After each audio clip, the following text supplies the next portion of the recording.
ಗ್ರಾಮದಿಂದ ಕರ್ನಾಟಕ ದಲಿತ ಸಂಘರ್ಷ ಸಮಿತಿಯ ಎಲ್ಲ ಕಾರ್ಯಕರ್ತರು ಪದಾಧಿಕಾರಿಗಳು ರಾತ್ರಿಯೆಲ್ಲ ಪ್ರಯಾಣ ಮಾಡಿ ಇಲ್ಲಿ ಬಂದು ಸೇರಿದ್ದೀರಾ. ನಾವು ಮಾತ್ರ ಅಲ್ಲದೆ ನಮ್ಮ ಹಿಂದೆ ದೊಡ್ಡ ಸಮುದಾಯ ಇದೆ. ಬರೀ ದಲಿತರಲ್ಲ, ಎಲ್ಲ ಹಿಂದುಳಿದ ವರ್ಗದವರು, ತಳ ಸಮುದಾಯದವರು ನಮ್ಮ ಜೊತೆ ನಮ್ಮನ್ನ ನಿರೀಕ್ಷೆ ಮಾಡ್ಕೊಂಡು ಕಾಯ್ತಾ ಇದ್ದಾರೆ. ಈ ಅಲ್ಲಿ ಆಗುತ್ತಿರುವ ಅವರ ಸಂಕಷ್ಟಗಳು, ತೊಂದರೆಗಳು, ಬಾಧೆಗಳು, ನೋವುಗಳನ್ನ ಪರಿಹಾರ ಮಾಡಲಿಕ್ಕೆ ನಮ್ಮ ಮುಖಂಡರು ಸೇರಬೇಕು ಅಂತ ತಾವೆಲ್ಲರೂ ಬಂದಿದ್ದೀರ. ನಮ್ಮ ಈ ತೊಂದರೆಗಳನ್ನ, ಸಂಕಷ್ಟಗಳನ್ನ ಗುರುತಿಸುವ ಒಂದು ಪ್ರಯತ್ನದ ಭಾಗವಾಗಿ ನಾವೆಲ್ಲರೂ ಇಲ್ಲಿ ಸೇರಿದ್ದೀವಿ. ಇದನ್ನ ನಮ್ಮ ರಾಜ್ಯದ ಬಹಳ ಕರ್ನಾಟಕದ 50 ವರ್ಷಗಳ ದಲಿತ ಸಂಘರ್ಷ ಸಮಿತಿಯ ಹೋರಾಟದ ಚರಿತ್ರೆಯಲ್ಲಿ ಈಗ ನಾವಿಟ್ಟಿರುವ ಬೇಡಿಕೆಗಳು ಅನಾಚೂರವಾಗಿ ನಡ್ಕೊಂಡು ಬಂದಿರೋದು. ಅದು ವಿವಿಧ ಮುಖವಾಡಗಳನ್ನು ಹಾಕೊಳ್ತಾ ವಿವಿಧ ಹಂತದಲ್ಲಿ ಜನಸಂಖ್ಯೆ ಜಾಸ್ತಿ ಆದಷ್ಟು ಕೂಡ ಈ ತೊಂದರೆಗಳು, ಈ ಬಾಧೆಗಳು ಇನ್ನೂ ವಿಸ್ತರಣೆ ಆಗ್ತಾ ಬಂದಿದೆ. ಯಾಕೆ ಅಂದರೆ ಅಂಬೇಡ್ಕರ್ ಅವರು ಏನು ಸ್ವಾತಂತ್ರ್ಯ ಪೂರ್ವದಲ್ಲಿ ಹೋರಾಡಿದ್ರು, ಸ್ವಾತಂತ್ರ್ಯ ನಂತರದಲ್ಲೂ ಅದನ್ನು ಎಚ್ಚರಿಕೆಯ ಗಂಟೆ ಆಗಿ ಸಂವಿಧಾನದ ಮೂಲಕ, ಹಕ್ಕು, ಅಧಿಕಾರ, ಅವಕಾಶದ ಮೂಲಕ ನಮ್ಗೇನು ಕೊಟ್ಟಿದ್ರು, ಅದರೊಂದಿಗೆ ಪ್ರೊಫೆಸರ್ ಬಿ ಕೃಷ್ಣಪ್ಪನವರು ದಲಿತ ಸಂಘರ್ಷ ಸಮಿತಿಯನ್ನ ಹುಟ್ಟು ಹಾಕುವುದರ ಮೂಲಕ ದಲಿತರ ಒಗ್ಗಟ್ಟಿಗೆ, ಅವರ ಬೇಡಿಕೆಗಳಿಗೆ ಸ್ಪಂದಿಸಿದ್ರು. ಏನು 3 ಮುಖ್ಯ ಬೇಡಿಕೆಗಳು ಆಗಿದ್ದಂತಹ ಅವಾಗಿನಿಂದಲೂ ಇವತ್ತು ಕೂಡ ಆ ಬೇಡಿಕೆಗಳು ನಿರಂತರವಾಗಿದೆ ಅನ್ನೋದನ್ನ ನಾವು ಗಮನಿಸಬೇಕು.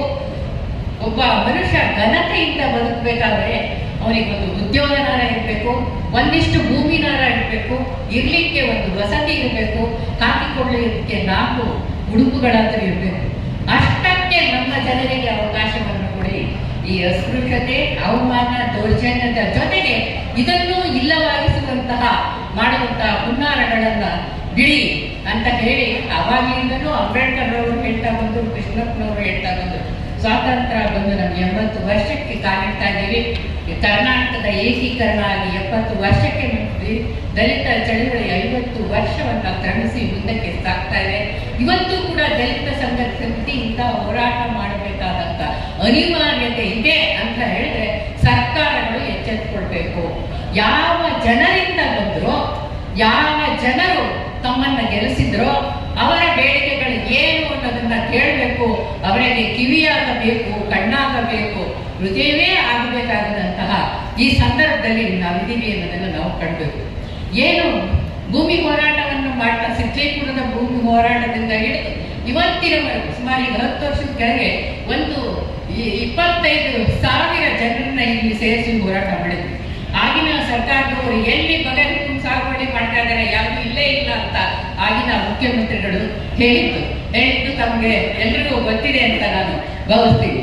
ಇವತ್ತು ಅದರ ದಾಖಲೆ ಅಂಶ ಅಂತ ಸರ್ಕಾರದಲ್ಲೂ ಇದೆ. ಭೂಮಿನೇ ಇಲ್ಲ ಅಂತ ಹೇಳುವಂತ ಪ್ರಶ್ನೆನೇ ಇಲ್ಲ.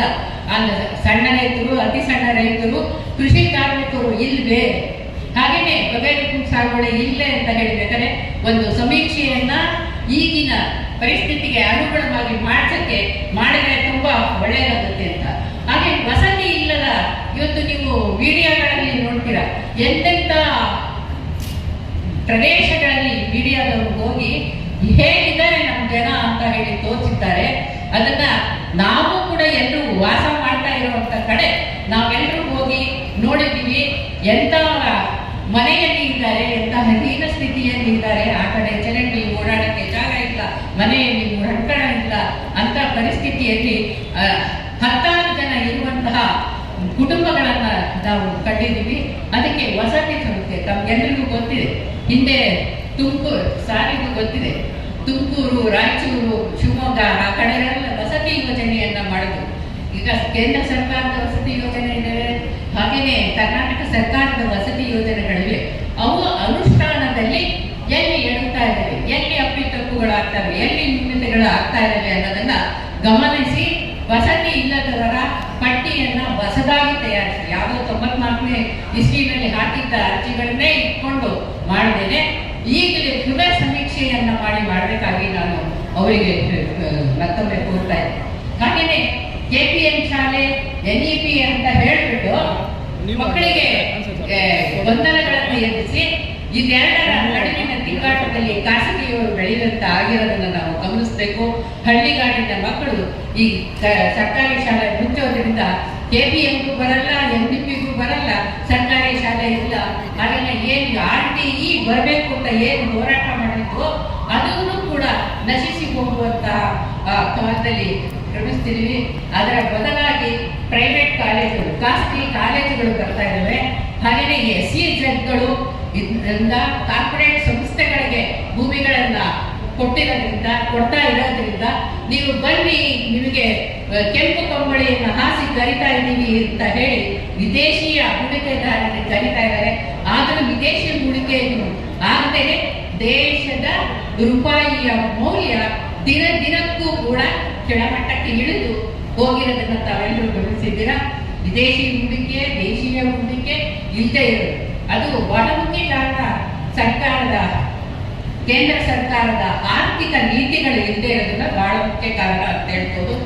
ಯಾವುದೇ ವಿಶೇಷ ತಜ್ಞರೊಂದಿಗೆ ಸಮಾಲೋಚನೆ ಮಾಡದೆ, ಚರ್ಚಿಸದೆ, ಸಮಿತಿಗಳಲ್ಲಿ ಚರ್ಚೆ ಆಗದೆ ನಾನೇ ಎಲ್ಲ ಮಾಡ್ತೀನಿ ಅಂತ ಹೇಳಿ ವಿಕಸಿತ ಭಾರತ, ಆತ್ಮನಿರ್ಭರ ಭಾರತ, ಸತ್ಯ ಭಾರತ ಅಂತ ಹೇಳಿ ಸುಳ್ಳು ಭರವಸೆ, ಸುಳ್ಳು ಆಶ್ವಾಸನೆಗಳನ್ನು ಕೊಡ್ತಾ ದೇಶದ ಕಟ್ಟಕಡೆಯ ಜನರಿಗೆ ಏನೇನೂ ತಲುಪದೇ ಇರುವಂತಹ ಈ ಘೋಷಣೆಗಳನ್ನು ಮಾತ್ರ ತಲುಪುವಂತಹ ಕೆಲಸವನ್ನು ಮಾಡ್ತಾ ಇರುವಂತಹದ್ದನ್ನ ನಾವೆಲ್ಲರೂ ಗಮನಿಸಿದ್ದೀವಿ, ಗೊತ್ತಿದೆ ಎಲ್ಲರಿಗೂ.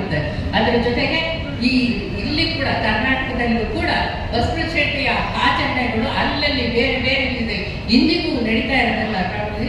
ಸಮಾಜವಾದಿ ಸಿದ್ಧಾಂತದಿಂದ ಬಂದಂತಹ ಸರ್ಕಾರ, ಇಲ್ಲಿನ ಸರ್ಕಾರ ಏನನ್ನ ಮಾಡ್ತಿದೆ, SC ST ಅನ್ನೋದನ್ನ ಬೇರೆ ಬೇರೆ ಯೋಜನೆಗೆ ಉಪಯೋಗಿಸಿ ಯಾವ ವೇಳೆಗೆ, ಯಾವ ಸಮಯಕ್ಕೆ ಮಕ್ಕಳಿಗೆ ವಿದ್ಯಾರ್ಥಿ ವೇತನ ಕೊಡಬೇಕು, ಯಾವ ಸೌಲಭ್ಯವನ್ನ ಯಾವಾಗ ಕೊಡಬೇಕು ಅದಕ್ಕೆ ತಲುಪದೇ ಇರುವಂತಹ ವ್ಯವಸ್ಥೆ ಆಗಿರೋದನ್ನ ನಾವು ಎಲ್ಲರೂ ಕೂಡ ಅವರವರ ಕುಟುಂಬದಲ್ಲಿ, ಸಮುದಾಯದಲ್ಲಿ ಕಂಡಿದ್ದೀವಿ.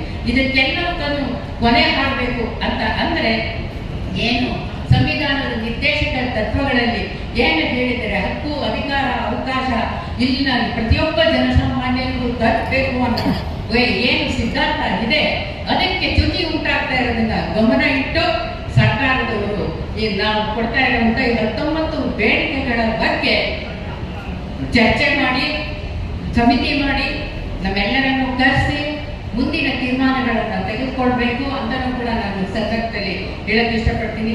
ಮಾನ್ಯ ಸಚಿವರು ಬಂದಿರೋದು ನಮ್ಮೊಂದಿಗೆ ಇದ್ದು ನಮ್ಮ ಜನಾಗ್ರಹವನ್ನ, ನಮ್ಮ ಒತ್ತಾಯಗಳನ್ನ, ನಮ್ಮ ಬೇಡಿಕೆಗಳನ್ನ ಆಲಿಸಿ ಮುಂದಿನ ಕ್ರಮಕ್ಕೆ ಸರ್ಕಾರಕ್ಕೆ ಮಾಹಿತಿಯನ್ನು ಕೊಡ್ತಾರೆ. ಮುಂದಿನ ಕ್ರಮವನ್ನ ಮಾಡೋದಕ್ಕೆ ಅವರು ಮುನ್ನಡೆ ಇಡ್ತಾರೆ ಅಂತ ನಾನು ಭಾವಿಸಿ ನನ್ನ ಮಾತಿಗೆ ವಿರಾಮ ಹೇಳ್ತೀನಿ. ನಮಸ್ಕಾರ.